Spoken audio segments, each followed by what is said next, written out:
10월이 접어들면서 단풍이 곱게 물들기 시작을 했습니다. 한상 신성리 갈대밭에는 지금 갈대가 장관을 이루고 있다고 합니다. 계절이 그렇게 무르익어 가는데도 우리들의 시간 속에서 우리는 늘 쫓겨 우리의 삶을 충실하게 살지 못하는 그런 모습을 자아내게 됩니다. 이채이고 저리 채이며 사는 동안 우리의 영혼은 메말라 가는 것을 느끼게 됩니다. 고개를 숙이고 있다가 갑자기 머리를 드는 순간 찾아오는 현기증처럼 문득 우리의 삶이 흔들리는 때가 너무 많은 것 같습니다. 생명을 받아 살아가고 있지만 우리의 삶은 늘 안개 속에 더듬어가는 것처럼 모호하기만 합니다. 누구에게나 삶은 힘겹습니다. 그래도 우리는 파종자로 부름을 받았다라는 사실을 잊지 말아야 할 것입니다. 척박한 이 세상 구석구석에 기쁨과 감사, 사랑과 정의, 평화와 일치의 씨앗을 심기 위해 몸을 일으키시는 그리스도의 참된 제자가 되기를 빌어봅니다. 이스라엘 백성이 애굽을 떠난 지 3개월 만에 시내 광야에 이르게 되었습니다. 오늘 본문 1절과 2절을 보시면 이스라엘 자손이 애굽 땅을 떠난 지 3개월이 되던 날 그들이 시내 광야에 이르러 그들이 르비딤을 떠나 시내 광야에 이르러 그 광야에 장막을 지되 이스라엘이 거기 산 앞에 장막을 지니라. 출애굽한 지 3개월, 참으로 많은 일이 있었습니다. 기적과 시련 그리고 믿음과 시험을 거쳐서 이르게 된 곳이 바로 시내산이라는 곳입니다. 그런데 2절에 보니까 그들이 르비딤을 떠나 시내 광야에 이르러 라고 기록을 하고 있습니다. 출애굽기 17장에 나오는 르비딤에 대한 이야기를 짧게 요약해 보겠습니다. 이들이 여호와의 명령대로 신광야에서 떠나 그 노종대로 행하여 르비딤의 장막을 쳤으니 백성이 마실 물이 없는지라. 여러분, 참 신기한 것은 광야를 지난 동안 많은 어려움을 겪게 되는데 이 성경 말씀 가운데에서 우리가 주목해야 될 것은 하나님의 노종대로라는 말입니다. 그래서 하나님이 계획하신 대로 길을 걸어갔는데 분명히 무슨 뜻이 있는 것 같지 않습니까? 이곳에서 이스라엘이 경험한 것이 무엇입니까? 르비딤에 이르러 물이 없자 이들은 여지없이 목마르다라고 불평하기 시작합니다. 거기서 백성이 목이 말라 물을 찾으며 그들이 모세에 대하여 원망하여 이르되 당신이 어찌하여 우리에게 애굽에서 인도해 내어서 우리와 우리 자녀 우리 가족을 목말라 죽게 하느냐. 참 이스라엘 민족은 대단한 민족입니다. 마라의 쓴물, 엘림을 경험한 지가 불과 얼마 되지 않았습니다. 그런데 르비딤에 대어 이르자 또 물이 없다라고 불평하게 됩니다. 그런데 하나님께서 모세에게 나일강을 치셨던 그 지팡이를 가지고 반석을 치라 말씀하십니다. 그렇게 하였더니 반석에서 물이 솟아나와서 먹게 됩니다. 결국 그들이 불평해도 하나님은 그들을 버리지 아니하시고 오히려 그렇죠? 그들이 수치를 경험할 수 있는 기적을 행해 주시는 것을 찾아볼 수 있습니다. 불평하고 원망하는데 하나님은 여전히 그들의 하나님이 되신 것을 나타내 주신 것입니다. 결국 하나님의 경고는 버리심이 아니라 돌이켜 혹은 신앙의 점검을 위해서 그들을 사건 속에서 다시 확인하고 계시는 모습을 우리에게 보여주고 있는 것입니다. 그러면서 믿음에서 하나님이 그들을 다시 보호하시고 그들을 인도하시는 그 모습을 나타내 주십니다.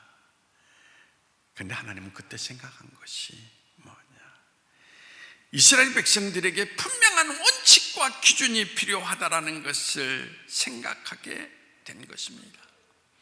좀 더 구체적으로 하나님 백성이라면 그들이 지켜야 될 규칙 그리고 율례, 십계명을 시내산에서 그들에게 주시게 됩니다. 광야가 아니라 하나님의 산에서 이스라엘 백성을 재정비하기 위한 뜻을 가지고 그들에게 말씀을 주신 것입니다. 여러분, 시내산은 완전히 돌로 된 산입니다. 2200m나 되는 산입니다. 올라가기에는 무척 힘들 산입니다. 아마 모세 시대에는 짐과 갈리 더 힘들었을 것입니다. 지금은 여러분 성지순례 가보면 어느 정도까지는 버스가 올라갑니다. 그리고 노약자들은 그 위에 낙타를 타고 또 올라가게 되어 있습니다. 하지만 그 시대에는 밑에서부터 바위산을 올라간다는 거, 그렇죠?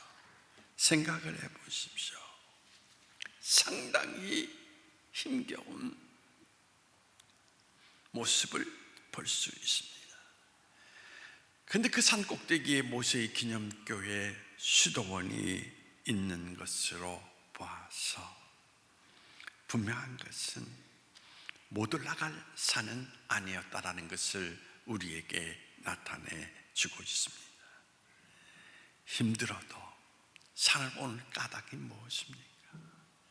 그것에 오르면 하나님 앞에 설 수 있다라는 것, 거기에 뜻이 있는 것입니다. 우리 인생도 마찬가지입니다. 아무리 우리 인생이 힘들어도 우리는 하나님 앞에 나와서 하나님을 대면할 수 있는 자리에 서야 됨을 오늘 이 성경은 우리에게 말해주고 있는 것입니다. 오늘 본문 3절입니다. 모세가 하나님 앞에 올라가니 여호와께서 산에서 그를 불러 말씀하시되 너는 이같이 야곱의 집에 말하고 이스라엘 자손에게 말하라. 모세의 입장에서 지난 3개월을 지나면서 하나님께 물어야 될 일들이 얼마나 많았겠습니까? 홍해, 마라와 엘림, 무리바, 아멜과의 그 싸움을 거치면서 이스라엘 백성을 이대로 이끌 수 없다 생각했을 것입니다.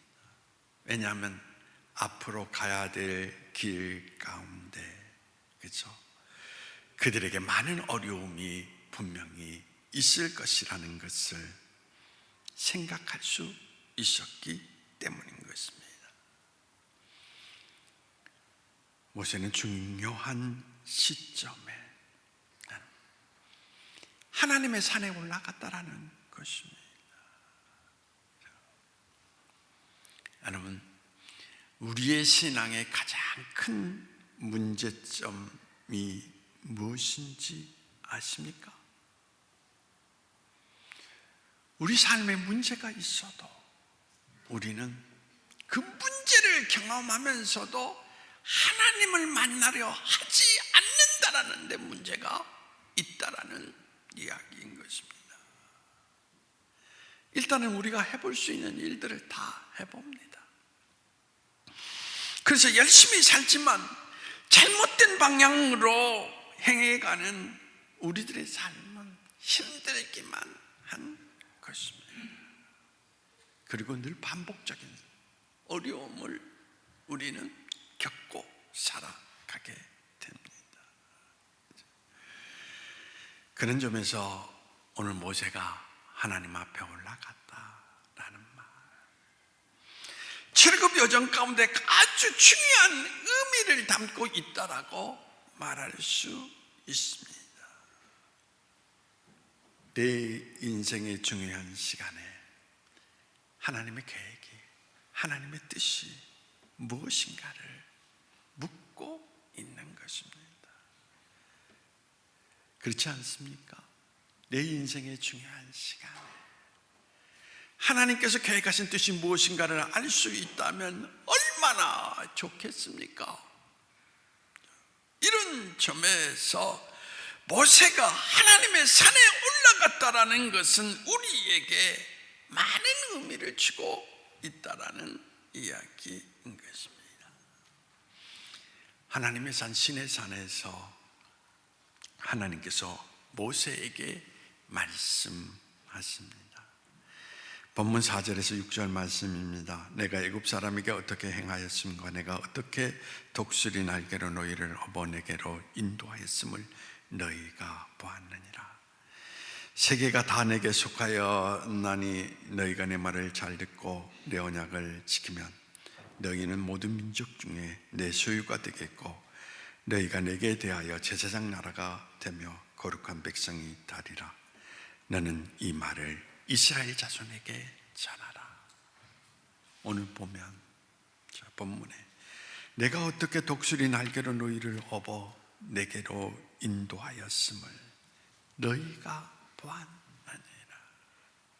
이 말씀 속에서 뭘 느낄 수 있습니까? 이스라엘 백성을 보호하시고 인도하시는 하나님의 사랑을 느낄 수가 있습니다.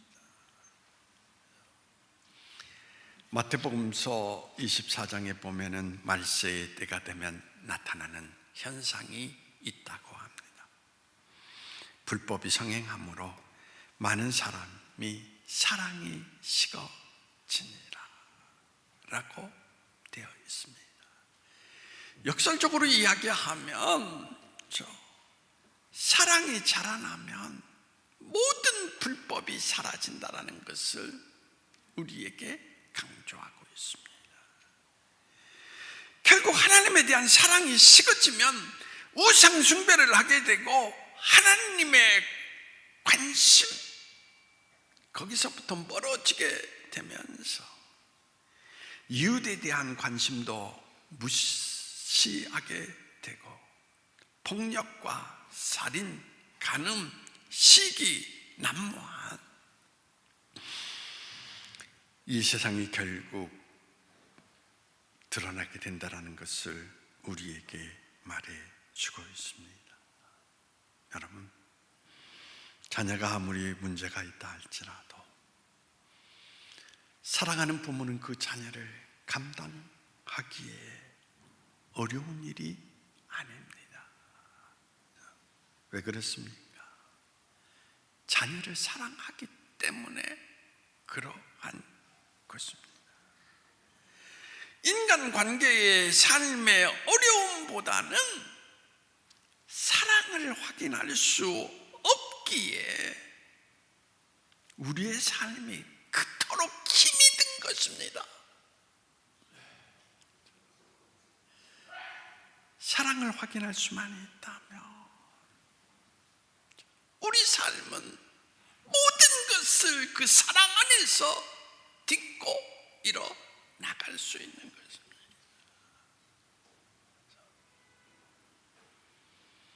제가 여러분들에게 말씀드리는 게 그거예요. 교회가 작고 교회에 어떤 어려움이 있다, 그것으로 고민하지 않습니다. 저는 어려움이 있을 때마다 늘 성경 가운데에서 되풀이해서 읽는 장이 로마서 8장입니다. 사랑 안에서 우리는 모든 것을 넉넉히 이길 수 있습니다. 우리 공동체가 서로 사랑을 확인할 수 있다면 우리는 세상에 어떤 시련이 다가온다 할지라도 그 모든 것을 넉넉히 이겨나갈 수가 있다는 것입니다. 가정도 마찬가지예요.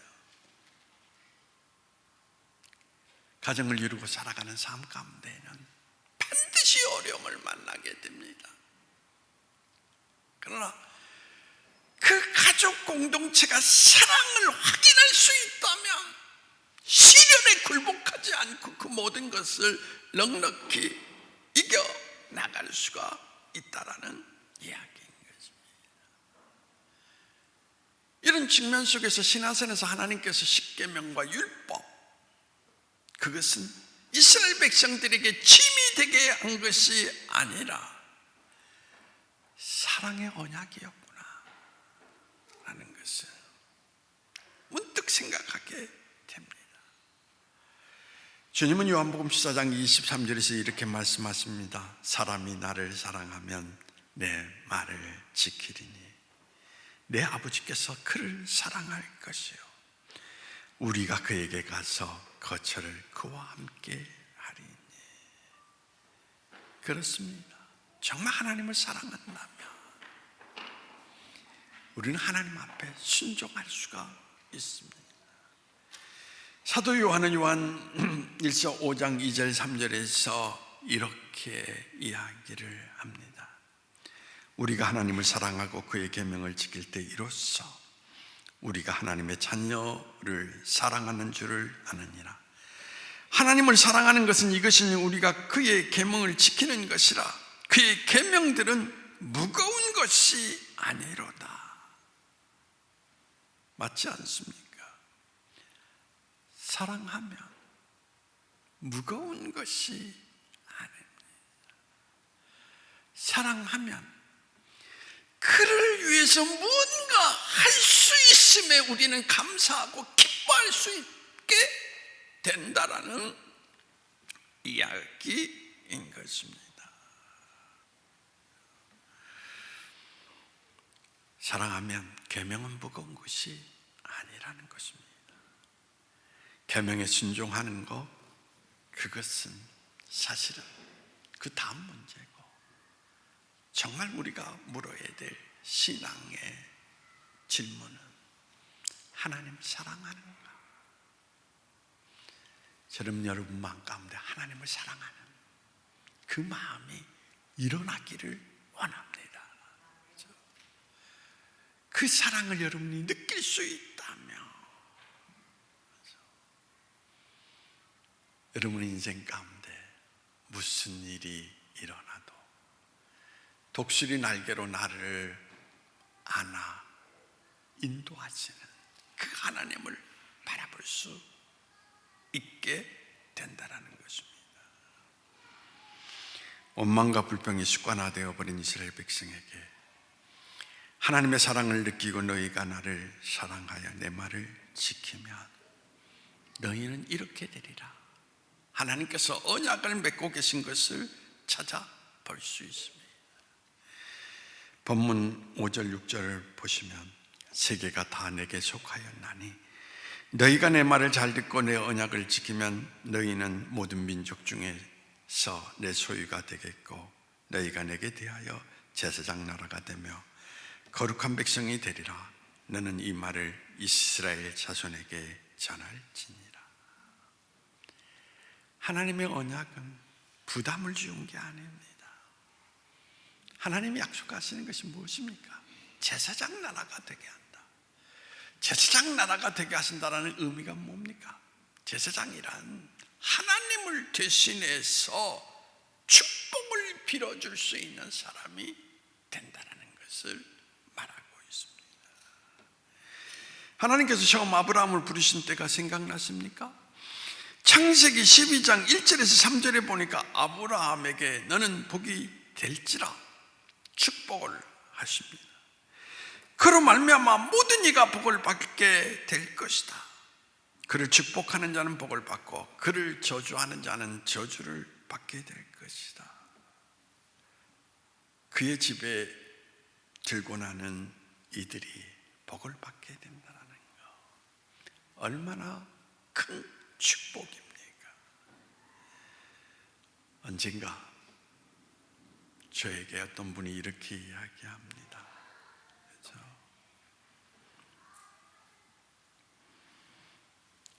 직후의 말을 빌어서 이야기하면, 그렇죠? 자기는 하나님이 축복하시는 통로라는 것입니다. 그래서 자기와 함께하는 사람은 늘 어떻습니까? 좋은 것을 만나게 된다라는 거. 그분이 자신 있게 그 이야기를 합니다. 근데 생각을 해보십시오. 저 사람하고 함께 다니면 되는 일이 없어.